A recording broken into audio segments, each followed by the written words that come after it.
Hi friends, இன்னைக்கு இந்த வீடியோவில் யூஸ் கால்பேக் பற்றி பார்ப்போம்.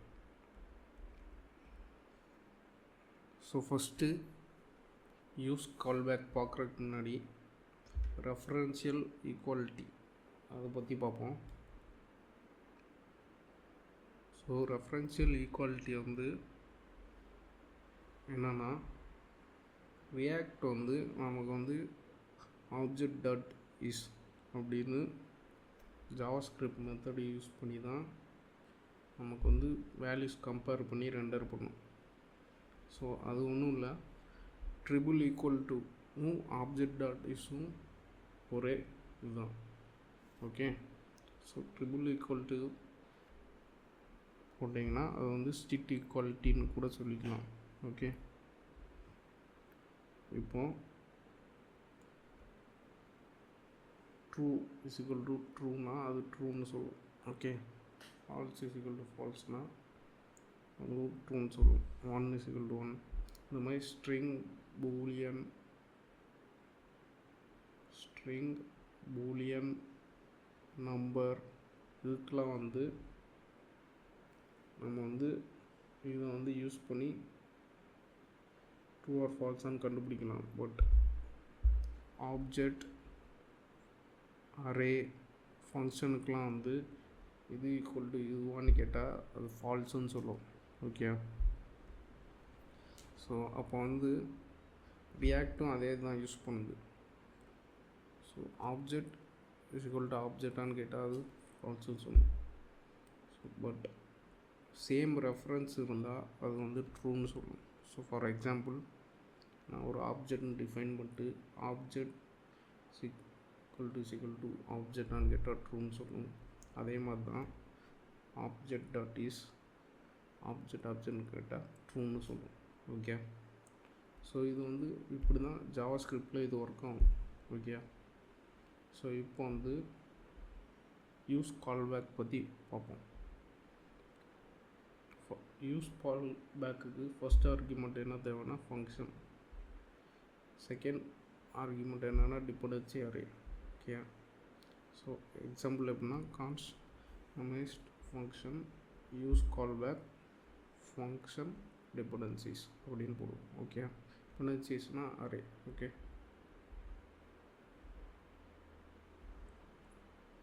யூஸ் கால்பேக் ஃபங்க்ஷன் ஒரு வாட்டி கால் பண்ணதுக்கப்புறம், இப்போ இனிஷியலாக நீங்கள் கால் பண்ணதுக்கப்புறம் அந்த ஃபங்க்ஷன் போய் மெமரியில் ஸ்டோர் ஆகிடும். So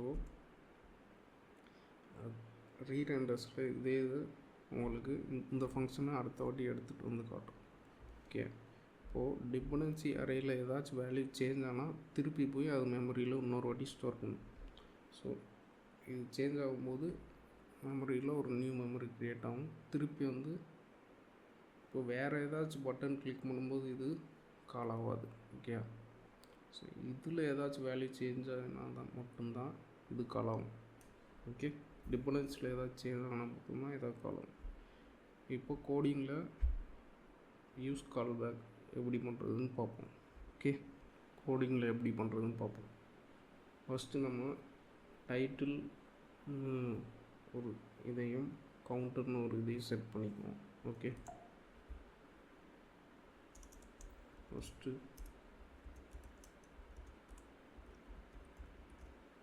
கான்ஸ்ட் okay title set title use state. Okay, hello, இப்போ கான்ஸ்டில் கவுண்ட் ஒன்று செட் கவுண்ட். இப்போது யூஸ் ஸ்டேட் 0. ஓகே, நான் பேராகிராஃப் டாக்கில் டைட்டிலையும் கவுண்ட்டையும் டிஸ்பிளே பண்ணுறேன்.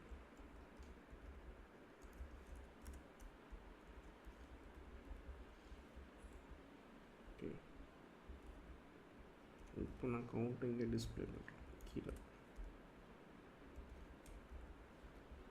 ஓகே,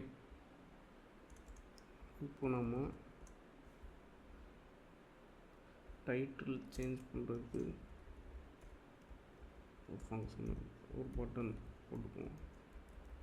ஓகே, அது வந்து சேஞ்ச் டைட்டில். இன்னொன்று வந்து increment, இன்னொன்று வந்து decrement.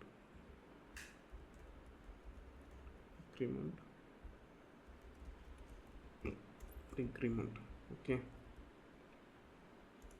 Change title first function எழுதுவோம். செட் டைட்டில்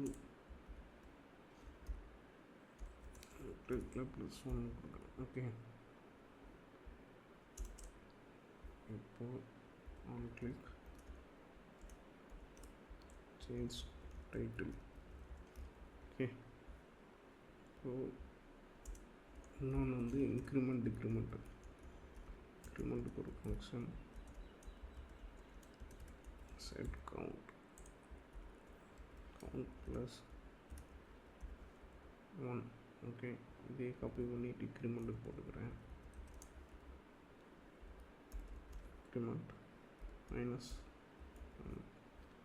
இப்போ ஆன் கிளிக்கில்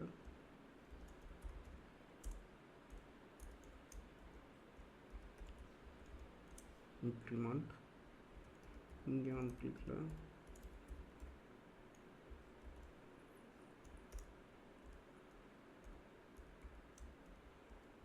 டிக்ரிமெண்ட். ஓகே,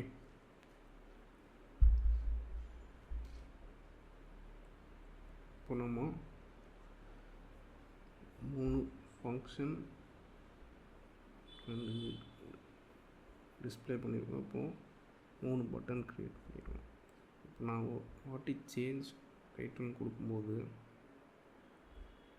அந்த 3மே திருப்பி ரீரெண்டர் ஆகும். ஓகே, ஸோ இப்போ இன்க்ரிமெண்ட் கொடுத்தேன், இந்த 3மே திருப்பி இன்ஸ்டன்ஸில் போய் ஸ்டோர் ஆகும். அப்படியே பார்த்தீங்கன்னா எவ்ரி ரீரெண்டரும் இந்த 3 ஃபங்க்ஷனும் திருப்பி கால் ஆகிட்டே இருக்கும். ஒவ்வொரு வாட்டி ரீரெண்டர் பண்ணும்போது ஸ்டோர் ஆகிட்டே இருக்கும். ஓகே, ஸோ இன்ஸ்டன்ஸில் போய் மெமரி இன்ஸ்டன்ஸில் போய் ஸ்டோர் ஆகிட்டே இருக்கும். ஸோ இமேஜின் இப்போது இது 3 ஃபங்க்ஷனுக்கு இது ஓகே. நீங்கள் பல ஃபங்க்ஷன் எழுதி வச்சுருக்கீங்க, எல்லாமே போய் ஒவ்வொரு ரெண்டருக்கும் ஸ்டோர் ஆகிட்டு இருந்தால் உங்கள் ஆப்போட பெர்ஃபார்மன்ஸ் வந்து ஸ்லோ ஆகிடும். கரெக்டாக? ஸோ அப்படி எது தேவையோ அதை மாத்திரம் ரெண்டர் பண்ணிக்கிறதுக்கு தான் யூஸ் கால்பேக்னு ஒன்று கொண்டு வந்தாங்க. பட் யூஸ் கால்பேக் வந்து நீங்கள் வந்து ஒவ்வொரு யூஸும் பண்ணக்கூடாது. ஓகே, ஒவ்வொரு யூஸ் பண்ணிங்கன்னா அது வந்து பெர்ஃபார்மன்ஸ் வந்து வீக் ஆகிடும் ஆப்பில். ஓகே, அப்புறம் ஓவர் காம்ப்ளிகேட்டட் ஆகிடும். ஸோ எங்கே தேவையோ அங்கே மாத்திரம் யூஸ் கால்பேக் யூஸ் பண்ணுங்கள். ஸோ நான் இதில் வந்து எக்ஸாம்பிளுக்காக சொல்கிறேன். ஸோ எல்லா இடத்துலையும் நம்ம யூஸ் கால்பேக் யூஸ் பண்ணணுன்னு அவசியம் இல்லை. ஓகே, இப்போ வந்து யூஸ் கால்பேக் எப்படி ஒர்க் ஆகுதுன்னு பார்ப்போம். ஓகே, நான் ஒரு ஃபங்க்ஷன்ஸ் எடுத்து நான் ஸ்டோர் பண்ணியிருக்கிறேன். ஓகே, இப்போ ஸ்டோர் ஃபங்க்ஷனில் so if store function index of change title.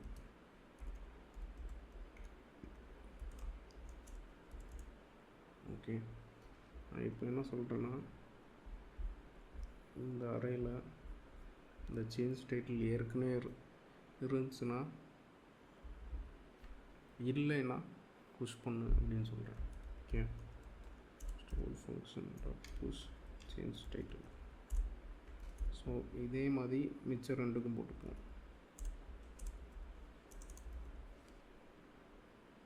Increment decrement. Okay,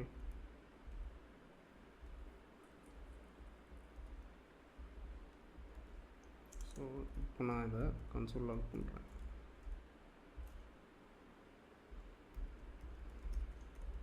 functions கவுண்ட்னு போட்டுப்போம். Okay, stored functions dot length. Okay, இப்போ பார்த்தீங்கன்னா 3 ஃபங்க்ஷன் வந்து கால் ஆகிருக்கு. அந்த இனிஷியல் ரெண்டரில் ஸ்டோர் ஆகிருக்கு. ஓகே, இப்போ நான் திருப்பி இன்க்ரிமெண்ட் கிளிக் பண்ணுறேன். இப்போ இன்க்ரிமெண்ட் கிளிக் பண்ணுறப்போ பார்த்தீங்கன்னா 6ன்னு காட்டுது.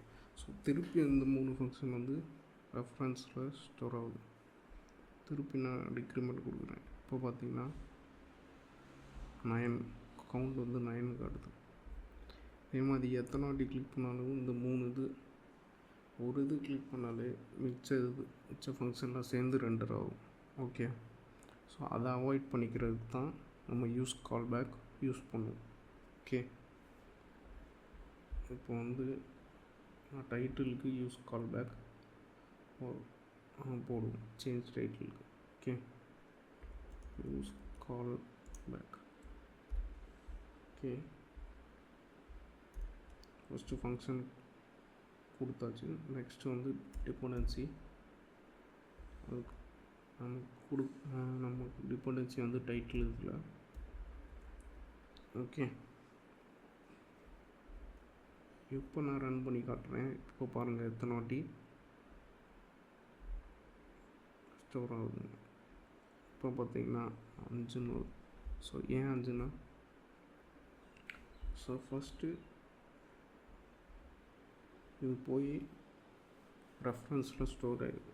ஸோ இங்கே வந்து செக் பண்ணும்போது சேஞ்ச் டைட்டில் ரெஃபரன்ஸ் ஏற்கனவே இருக்குது. ஸோ அதனால் என்ன பண்ணால் இருக்குது. ஸோ அதனால் இதை புஷ் பண்ணாது. ஓகே, இப்போது இது எப்போது திருப்பி இவ்வளோ சேஞ்ச் ஆகும்னா, நம்ம சேஞ்ச் டைட்டில் கிளிக் பண்ணும்போது இது திருப்பி சேஞ்ச் ஆகும். அது வரைக்கும் இது திருப்பி கால் ஆகும். ஓகே, நான் சேஞ்ச் டைட்டில் கொடுக்குறேன். இப்போ பார்த்தீங்கன்னா 13 + 3 சேஞ்ச் டைட்டில் கொடுக்கும்போது ஒரு திருப்பி இன்னொரு நியூ ரெஃபரன்ஸ் வந்து க்ரியேட் பண்ணுது. ஸோ இதுதான் ஃப்ரெண்ட்ஸ் யூஸ் கால்பேக்கோட யூஸ். ஓகே, இப்போ நான் இதை எடுத்து எல்லாத்துக்குமே போடுறேன்.